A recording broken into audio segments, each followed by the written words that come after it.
ہماری زندگی میں جو امتحان ہوتے ہیں، ہماری زندگی میں جو ٹیسٹ آتے ہیں، ہماری زندگی میں جو مشکلات آتی ہیں، ان سے کیسے نپٹا جائے، کیونکہ کوئی انسان بھی اس سے خالی نہیں ہے. ہر انسان کسی نہ کسی مشکل میں ضرور پڑتا ہے.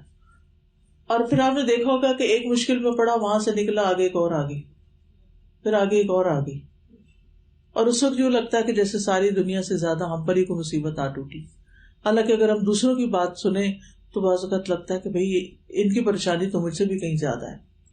بہرحال اللہ سبحانہ وتعالیٰ مشکلات کے بارے میں قرآن مجید میں فرماتے ہیں فَإِنَّ مَعَ الْعُسْرِ يُسْرًا إِنَّ مَعَ الْعُسْرِ يُسْرًا، بے شک ہر مشکل کے ساتھ ایک آسانی ہے، بے شک اسی مشکل کے ساتھ ایک اور آسانی ہے. یعنی جہاں مشکلات ہیں وہاں آسانیاں بھی ہیں. رسول اللہ صلی اللہ علیہ وسلم نے یہ فرمایا کہ مدد صبر کے ساتھ ہے. یعنی جب کوئی مشکل آ جائے تو صبر سیکھو، صبر کرو، کیونکہ صبر کے ساتھ اللہ کی مدد آتی ہے. قرآن مجید میں آتا ہے ان اللہ مع الصابرین، بے شک اللہ صبر کرنے والوں کے ساتھ ہے، اللہ ان کی مدد کرتا ہے. حدیث میں آتا ہے کہ مدد صبر کے ساتھ ہے، کشادگی تنگی کے ساتھ ہے، اور بے شک ہر مشکل کے ساتھ ایک آسانی ہے، بے شک اسی مشکل کے ساتھ ایک اور آسانی ہے. جب مشکل آئے تو ہمیں تو صرف مشکل ہی نظر آتی ہے، آسانی کون سی ہے وہاں، یا اس میں خیر کون سی ہے؟ تو پہلی بات تو ہمیں یہ یاد رکھنی چاہیے کہ انسان کو کوئی بھی جو تکلیف آتی ہے اس کی وجہ سے اس کے درجات میں بلندی ہوتی ہے. اگر وہ صبر کرتا ہے تو اس کو ثواب ملتا ہے، اللہ کا قرب نصیب ہوتا ہے، انسان میچور ہوتا ہے، پختہ ہو جاتا ہے، اور انسان کو اس دنیا میں رہنے کا ڈھنگ آتا ہے. آپ نے دیکھا ہوگا کہ جو بچے، جو لوگ مشکلات سے نکلتے ہیں اور محنت کر کے آگے بڑھتے ہیں ان کی بات ہی کچھ اور ہوتی ہے، اور جن بچوں کو سونے کا نوالا ملتا ہے عام طور پر وہ بڑے ہو کر پھر نکمے ہی ثابت ہوتے ہیں. تو مشکلات جو ہیں دنیا میں بھی انسان کو پختہ کرتی ہیں، اور آخرت میں تو خیر بہت سارے اجر و ثواب ہیں. نبی صلی اللہ علیہ وسلم نے فرمایا مسلمان جب بھی کسی پریشانی، بیماری، رنج و ملال، تکلیف اور غم میں مبتلا ہو جاتا ہے، یہاں تک کہ اگر اسے کوئی کانٹا بھی چبھ جائے تو اللہ تعالیٰ اس کو بھی اس کے گناہوں کا کفارہ بنا دیتے ہیں. یعنی ایک کانٹا بھی اگر چبھتا ہے تو اس سے بھی اس کو اجر ملتا ہے اور اس کے گناہ معاف ہو جاتے ہیں. اب یہ ہے کہ اگر تکلیف آ جائے تو پھر کریں کیا؟ ہم سب سے پہلی بات یہ ہے کہ اللہ کی طرف رجوع کریں، اللہ سبحانہ تعالیٰ کو پکاریں، اس سے دعا کریں، اس کا تقوی اختیار کریں. اور تقوی کیا ہے کہ جن کاموں کا اس نے حکم دیا وہ کریں، اور جن چیزوں سے منع کیا ان سے رک جائیں، کیونکہ اس کے بڑے فائدے قرآن میں بتائے گئے تقوی کے. اللہ تعالیٰ فرماتے ہیں وَمَن يَتَّقِ اللَّهَ يَجْعَل لَّهُ مَخْرَجًا وَيَرْزُقْهُ مِنْ حَيْثُ لَا يَحْتَسِبُ، اور جو اللہ سے ڈرے گا وہ اس کے لیے نکلنے کا کوئی راستہ بنا دے گا اور اسے وہاں سے رزق دے گا جہاں سے اس نے گمان بھی نہیں کیا ہوگا. یعنی رزق کا وہ دروازہ کھلے گا جو اس نے کبھی سوچا بھی نہیں ہوگا. اور یہ اللہ تعالیٰ کا فرمان ہے. اللہ سبحانہ تعالیٰ یہ ہمیں بتا رہے ہیں کہ ایسا ہوگا، لیکن اس کے لیے تقوی اختیار کرنا ضروری ہے. اسی طرح اجتماعی طور پر جس قوم کے اندر تقوی آتا ہے اللہ تعالیٰ اس پر آسمان اور زمین سے برکتوں کے دروازے کھول دیتے ہیں. وَلَوْ أَنَّ أَهْلَ الْقُرَىٰ آمَنُوا وَاتَّقَوْا لَفَتَحْنَا عَلَيْهِمْ بَرَكَاتٍ مِّنَ السَّمَاءِ وَالْأَرْضِ، اگر واقعی بستیوں والے ایمان لے آتے، اللہ کا تقوی اختیار کرتے، تو ہم ان پر آسمان اور زمین کی برکتوں کے دروازے کھول دیتے.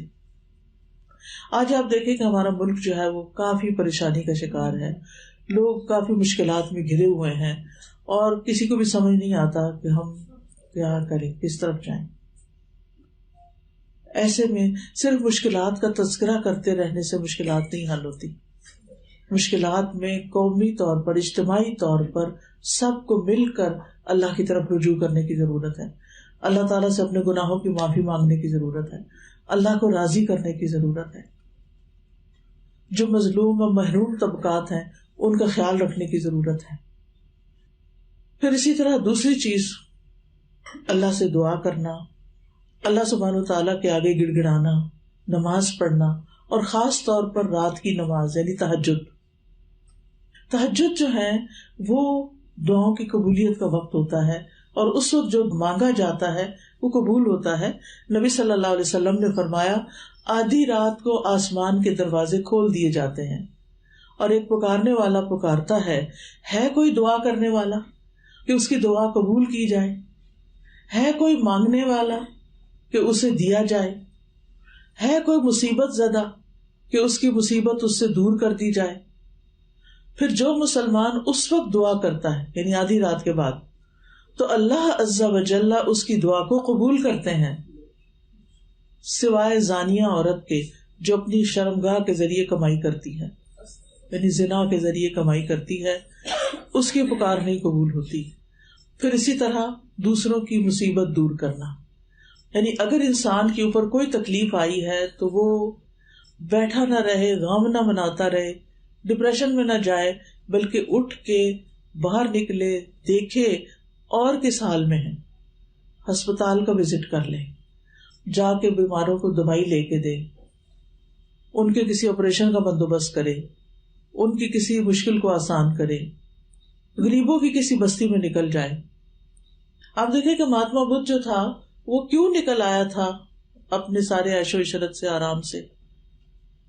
جب وہ دیکھتا تھا دوسروں کو تکلیف میں تو وہ آرام سے نہیں بیٹھ سکا، اس نے ساری نعمتیں چھوڑ دی اپنی، کیونکہ اس کو سکون نہیں تھا. اس میں سکون ملتا ہے جب انسان دوسروں کی خدمت کرتا ہے، دوسروں کی مدد کرتا ہے، چاہے اپنے مال سے کرے، چاہے اپنے وقت سے کرے، چاہے اپنی کسی صلاحیت سے کرے.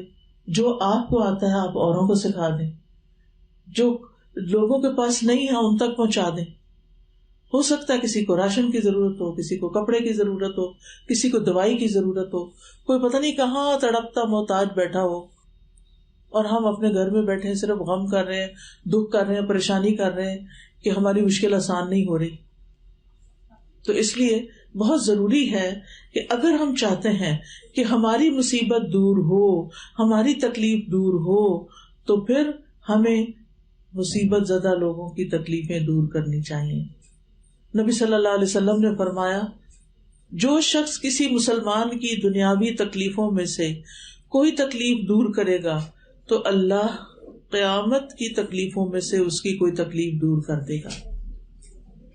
نہ صرف یہ کہ دنیا میں آسانی ہوگی بلکہ آخرت میں بھی. ایک اور حدیث میں آتا ہے، بخاری کی حدیث ہے، نبی صلی اللہ علیہ وسلم نے فرمایا ایک مسلمان دوسرے مسلمان کا بھائی ہے، اس پہ ظلم نہ کرے اور اس پہ ظلم ہونے بھی نہ دے، خود بھی نہ کرے اور کسی اور کو بھی نہ کرنے دے. جو شخص اپنے بھائی کی ضرورت پوری کرنے میں لگا ہوتا ہے اللہ اس کی ضرورت پوری کرنے میں لگ جاتا ہے. آپ دوسروں کی ضرورتیں پوری کریں، اللہ آپ کی کرے گا. اور جو شخص کسی مسلمان کے عیب کو چھپائے گا اللہ قیامت کے دن میں اس کے عیب کو چھپا دے گا. یعنی اگر کسی کی کوئی ایسی خامی پتہ چلی، کوئی خرابی پتہ چلی، تو اس کو شہرت نہیں دینی چاہیے. پھر اسی طرح اگر آپ چاہتے ہیں کہ تنگی تکلیف میں آپ کی دعائیں سنی جائیں تو اس کے لیے ضروری ہے کہ آپ خوشحالی میں، آسودگی میں زیادہ سے زیادہ دعائیں کیا کریں. نبی صلی اللہ علیہ وسلم نے فرمایا جو شخص پسند کرتا ہو کہ اللہ خوشی اور غم کے وقت اس کی دعا قبول کرے تو اسے چاہیے کہ وہ خوشحالی اور آسودگی میں زیادہ دعائیں کیا کرے. کیونکہ جب ہمارے دن اچھے ہوتے ہیں، ہمیں سب کچھ ملا ہوا ہوتا ہے، ہمیں کسی چیز کی پرواہ نہیں ہوتی، تو ہم اس وقت اللہ ہی کو بھول جاتے ہیں. حالانکہ اللہ تعالیٰ کا شکر زیادہ ادا کرنا چاہیے، اللہ کی طرف زیادہ رجحان کرنا چاہیے، لیکن ہم اسی کو بھول جاتے ہیں. تو کیا فرمایا کہ کیا کرے انسان اس وقت؟ اچھے دنوں میں اللہ کو پکارے. ورنہ پتہ کیا ہوتا ہے، جو فرشتے ہوتے ہیں نا، وہ جب آسمان پہ ہماری دعائیں جاتی یعنی پریشانی کے وقت، کہتے کہ یہ آواز پہلے تو کبھی نہیں سنائی تھی، یہ کو پہلی دفعہ ہی آئی ہے. یعنی جو بندہ کبھی نہیں پکارتا، صرف تکلیف میں پکارتا. اس کا یہ مطلب نہیں کہ ہم تکلیف میں نہ پکاریں، تکلیف میں بھی پکاریں. اللہ سنتا ہے، سب کی سنتا ہے، گناہ گار کی بھی سنتا ہے، نیکوکار کی بھی سنتا ہے، جو دوسروں کی مدد کرتا ہے اس کی بھی سنتا ہے، جو نہیں کرتا اس کی بھی سنتا ہے، کیونکہ وہ سب کا اللہ ہے. وہ سب کا رب ہے. تو بہرحال ہمیں دوسروں کی تکلیف میں ان کے کام آنا ہے اور اپنے اچھے حال میں اللہ کی طرف رجوع کرنا ہے. دعاؤں کی قبولیت کا جہاں تک تعلق ہے تو اس میں یہ یاد رکھیے کہ انسان جب اللہ تعالیٰ کی تعریف بیان کرتا ہے، درود شریف پڑھتا ہے، تو اس کے بعد دعا قبول ہوتی ہے. سورۃ فاتحہ جو ہے یہ بھی ان سورتوں میں سے ہے جن کو پڑھنے کے بعد دعا کی جائے تو دعا قبول ہوتی ہے. اور وہ کیا ہے؟ الحمد للہ رب العالمین الرحمن الرحیم مالک یوم الدین ایاک نعبد و ایاک نستعین اہدنا الصراط المستقیم صراط الذین انعمت علیہم غیر المغضوب علیہم ولا الضالین. ابو ہریرہ سے روایت ہے رسول اللہ صلی اللہ علیہ وسلم نے ابی ابن کعب ایک صحابی ہیں ان سے فرمایا کیا تمہیں پسند ہے کہ میں تمہیں ایسی سورت سکھاؤں جیسی نہ تورات میں نازل ہوئی ہے، نہ انجیل میں، نہ زبور میں اور نہ فرقان میں؟ انہوں نے کہا اللہ کے رسول ضرور سکھائیے. رسول اللہ صلی اللہ علیہ وسلم نے فرمایا نماز میں تم کیا پڑھتے ہو؟ انہوں نے کہا ام القرآن یعنی سورۃ الفاتحہ پڑھتا ہوں. آپ نے فرمایا قسم ہے اس ذات کی جس کے قبضے میں میری جان ہے، تورات، انجیل، زبور، حتیٰ کہ قرآن میں بھی اس جیسی کوئی سورت نازل نہیں ہوئی. یہی سبع مثانی 7 آیتیں ہیں، یہی وہ قرآن عظیم ہے جو مجھے عطا کیا گیا ہے. ایک اور روایت میں آتا ہے کہ ایک دفعہ نبی صلی اللہ علیہ وسلم صحابہ کے ساتھ بیٹھے ہوئے تھے کہ آسمان کا ایک دروازہ کھلا اور ایک فرشتہ اترا. جبریل علیہ السلام نے آپ کو بتایا کہ آج آسمان کا وہ دروازہ کھلا ہے جو اس سے پہلے نہیں کھلا تھا، اور آج وہ چیز نازل ہوئی ہے جو اس سے پہلے نازل نہیں ہوئی، یعنی سورۃ فاتحہ اور ساتھ سورۃ البقرہ کی آخری آیتیں. جو شخص ان کو پڑھ کے کوئی دعا کرے گا اس کی دعا قبول ہوگی. لہذا اپنی دعاؤں میں یہ دونوں چیزیں شامل کر لینی چاہیے. یہ رقیہ بھی ہے. رقیہ کا مطلب ہے دم، یعنی آپ نے کسی کو دم کرنا ہے، حتیٰ کہ آپ اپنے اوپر بھی سورۃ فاتحہ پڑھ کے ہاتھ میں پھونک کے سارے جسم کے اوپر آپ پھیر لیں، اپنے آپ کو جھاڑ دیں. پھر قل هو اللہ پڑھ کے، قل اعوذ برب الفلق پڑھ کے، قل اعوذ برب الناس. مثلا رات کو آپ کو نیند نہیں آ رہی یا ویسے ڈپریشن ہوا ہے، کوئی دل خراب ہو رہا ہے، کچھ بھی. اور ایک چیز اور شامل کر لیں، اعوذ باللہ السمیع العلیم من الشیطان الرجیم من ہمزہ ونفخہ ونفثہ. 3 دفعہ پڑھ کے اپنے دل کے اوپر پھونک ماریں، تھتکاریں، تاکہ شیطانی وسوسے ختم ہو. یہ شیطان ہے جو انسان کو پریشان رکھتا ہے، تو آپ نے پریشان نہیں ہونا. ویسے بھی انسان جیسے سوچنے لگتا ہے نا پھر ویسی چیزیں ہونے بھی لگتی، اس کو نظر بھی ویسی آتی ہے. دوسری دعا جو بہت فائدہ دیتی ہے غم میں، رنج میں، تکلیف میں، دکھ میں، پریشانی میں، مشکلات میں. کچھ لوگوں کو ہوتا ہے نا کہ جو کام کرنے لگتے اس میں اٹکا ہوا جاتا ہے، کام ہی نہیں ہوتا، ہر چیز میں پریشانی آ جاتی ہے. تو اس کے لیے بہت ہی خوبصورت دعا ہے، مختصر، اللہ اللہ ربی اللہ اللہ ربی لا اشرک بہ شیئا لا اشرک بہ شیئا. انسان زیادہ سے زیادہ اس دعا کو پڑھنا شروع کر دے. کبھی ایسا ہوتا ہے نا وجہ ہی نہیں پتا ہوتی، پتہ نہیں کس بات پہ دل گھبراتا ہے، دھڑکنے لگتا ہے زور زور سے، لگتا ہے جیسے کچھ ہو گیا، حالانکہ کچھ نہیں ہوتا، شیطان انسان کو پریشان کر رہا ہوتا ہے. تو اللہ اللہ ربی لا اشرک بہ شیئا. حضرت عائشہ سے مروی ہے کہ نبی صلی اللہ علیہ وسلم اپنے گھر والوں کو جمع کرتے اور ان کو کہتے کہ جب تم میں سے کسی کو کوئی غم یا پریشانی پہنچے تو اسے چاہیے کہ وہ کہے اللہ اللہ ربی لا اشرک بہ شیئا. اسی طرح ایک اور روایت میں آتا ہے جس کو کوئی پریشانی ہو، غم ہو، کوئی بیماری ہو، سختی ہو، تکلیف ہو، وہ کیا کہے اللہ ربی لا شریک لہ اللہ ربی لا شریک لہ. پچھلی دعا اگر مشکل ہے تو یہ تو کچھ مشکل نہیں، اللہ ربی لا شریک لہ، بس یہ پڑھتا جائے تو اس انسان سے وہ تکلیف دور کر دی جاتی ہے جس میں وہ مبتلا ہوتا ہے. کبھی ایسا ہوتا ہے نا کہ آپ کے اندر بڑی گھبراہٹ پیدا ہو جاتی ہے، بچے کا کوئی خیال آ جاتا ہے، ایسے شیطان وسوسے ڈالتا ہے کہ وہ گھر سے باہر گیا ہوا ہے، پتہ نہیں اکیلا رہتا ہے، پتہ نہیں کیا ہو جائے گا اس کو، طرح طرح کی شیطان پریشانیاں آپ کے دل میں ڈالتا رہتا ہے. آپ اس سے فارغ ہوتے ہیں تو کوئی اور وہ دشمن ہے نا، چھوڑتا نہیں. اور اس کو پتا کہ جب بندہ پریشان ہوتا ہے تو پھر اس سے ہر غلط کام کروایا جا سکتا ہے. پھر آپ دیکھیں کہ آیت کریمہ حضرت یونس علیہ السلام کی دعا ہے. جب انہوں نے یہ دعا پڑھی تو اللہ تعالیٰ فرماتے ہیں فاستجبنا له ونجیناہ من الغم وکذالک ننجی المؤمنین. ہم نے اس کی دعا قبول کر لی، اسے غم سے نجات دے دی، اور اسی طرح ہم ایمان والوں کو نجات دیا کرتے ہیں. ایمان والوں کو ایسے ہی نجات دیتے ہیں غموں سے، تکلیفوں سے. تو اب آپ دیکھیے کہ لا الہ الا انت سبحانک، کوئی ضروری نہیں کہ 1,40,000 پڑھے. کچھ لوگ گھبرا کے پھر پڑھتے ہی نہیں. قرآن میں حدیث میں کہیں بھی نہیں آیا کہ آپ 1,00,000 پڑھیں یا 1,25,000 پڑھیں. جتنا آپ پڑھ سکتے ہیں پڑھیں، لیکن دل سے پڑھیں. لا الہ الا انت سبحانک انی کنت من الظالمین. پھر اسی طرح یہ کلمات دکھ دور کرنے والے بھی ہیں. دکھ ہو رہا ہے نا، ڈسٹرب ہے آپ، دل پریشان ہے. رسول اللہ صلی اللہ علیہ وسلم نے فرمایا کیا میں تمہیں ایسی چیز نہ بتا دوں کہ جب تم میں سے کسی آدمی کو رنج و الم کی اور دنیا کی آزمائشوں میں سے کوئی آزمائش آئے، وہ اس دعا کو پڑھے تو اس کی تکلیف دور ہو جائے. آپ سے کہا گیا کیوں نہیں؟ آپ نے فرمایا وہ مچھلی والے کی دعا ہے، لا الہ الا انت سبحانک انی کنت من الظالمین.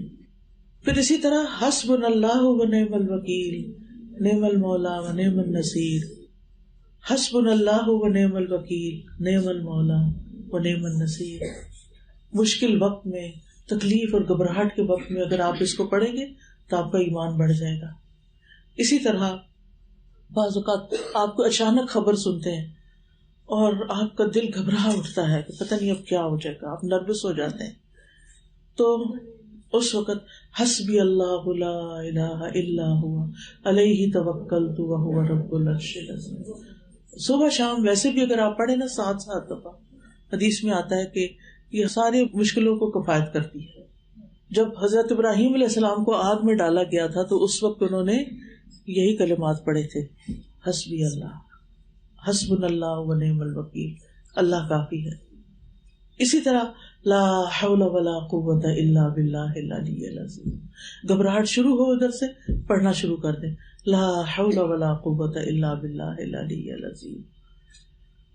یہ ایسا کلمہ ہے جو عرش کے نیچے جنت کے خزانے میں سے ہے. جب بندہ یہ پڑھتا ہے تو اللہ تعالیٰ فرماتا ہے میرے بندے نے سر تسلیم خم کر دیا، خود کو حوالے کر دیا، سپرد کر دیا. پھر اسی طرح کثرت سے استغفار جو ہے یہ بھی عذاب سے بچانے والا ہے. بیماریوں کا علاج بھی ہے استغفار، کیونکہ گناہ جو ہوتے ہیں نا وہ دل پہ بوجھ ڈالتے ہیں. وہ دل پریشان ہوتا ہے تو دل کا خون جو سارے جسم میں جاتا ہے، سارے جسم میں پریشانی پھیلتی ہے، بیماری لگ جاتی ہے انسان کو. تو اس لیے بہت ضروری ہے کہ انسان اللہ تعالیٰ کی طرف رجوع کرے اور اپنے گناہوں کی معافی مانگے. قتادہ کہتے ہیں یہ قرآن تمہیں تمہاری بیماری کا علاج بتاتا ہے. گناہ تمہاری بیماری ہے اور استغفار ان کا علاج ہے. امام ذہبی کہتے ہیں اللہ کے غضب کا علاج کثرت کے ساتھ سحری کے وقت استغفار کرنا اور سچی توبہ کرنا ہے. یعنی اگر آپ کے دل میں یہ ڈر لگتا ہے نا آپ کو کہ پتہ نہیں میرا رب مجھ سے ناراض ہی نہ ہو، میں نے کوئی بہت اچھے کام نہیں کیے. ہر انسان کو ہوتا ہے نا کہ اللہ تعالیٰ تو اتنا بڑا ہے اور میری کوششیں کیا ہیں جو اس کے لیے میں کر رہی ہوں، کچھ بھی نہیں. تو اگر ایسی چیز دل میں آ رہی ہو تو اس وقت انسان سچی توبہ کرے اللہ سے اور سحری کے وقت استغفار کرے اور اپنی ساری حاجتیں اور مناجات جو ہیں وہ اللہ تعالیٰ سے ہی کرے. 7ویں چیز ہے نبی صلی اللہ علیہ وسلم پر جب کوئی تکلیف آتی تھی تو یہ کلمات پڑھتے تھے، لا الہ الا اللہ العظیم الحلیم، لا الہ الا اللہ رب العرش العظیم، لا الہ الا اللہ رب السماوات و رب الارض و رب العرش الکریم. تو یہ دعا جو ہے یہ بھی بہت زبردست ہے. نبی صلی اللہ علیہ وسلم پریشانی کے وقت یہ پڑھا کرتے تھے. اگر کسی کو بھی ڈپریشن وغیرہ ہو تو آپ یہ پڑھ سکتے ہیں. پھر غم دور کرنے کی دعا ہے, اللہم انی اعوذ بک من الہم والحزن والعجز والکسل والجبن والبخل وغلبۃ الدین وقہر الرجال. اس میں ساری چیزیں آ گئی.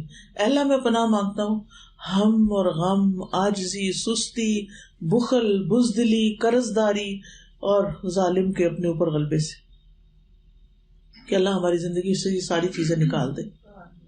پھر اللہ تعالیٰ کی صفات ہے یا حی یا قیوم برحمتک استغیث, کیونکہ جو شخص یہ دعا پڑھتا ہے اللہ سبحانہ و تعالیٰ اس کی تکلیف دور کر دیتا ہے. پھر اسی طرح اللہم رحمتک ارجو فلا تکلنی الی نفسی طرفۃ عین واصلح لی شانی کلہ لا الہ الا انت.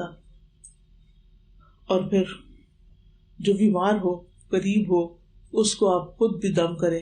خواتین بھی کر سکتی ہیں, اس کے لیے کوئی بہت بڑا پڑھا لکھا ہونا ضروری نہیں ہوتا. چھوٹی موٹی بیماریاں جو ہوتی ہیں گھر میں, آپ اپنے بچوں کے اوپر ان کے ماتھے پہ ہاتھ رکھ کے سورۃ فاتحہ پڑھ سکتے ہیں. ان کے جسم پہ ہاتھ پھیرتے پھیرتے جھاڑ سکتے ہیں ان کو قل هو اللہ, قل اعوذ برب الفلق اور قل اعوذ برب الناس پڑھ کے. تو یہ چند چیزیں ہیں جو ہمیں مشکلات کے وقت اللہ کی طرف رجوع کرتے ہوئے سچے دل سے پڑھنی چاہیے. انشاءاللہ اللہ تعالیٰ اسی زندگی میں خوشیاں عطا کر دیتا ہے. وآخر دعوانا ان الحمد للہ رب العالمین.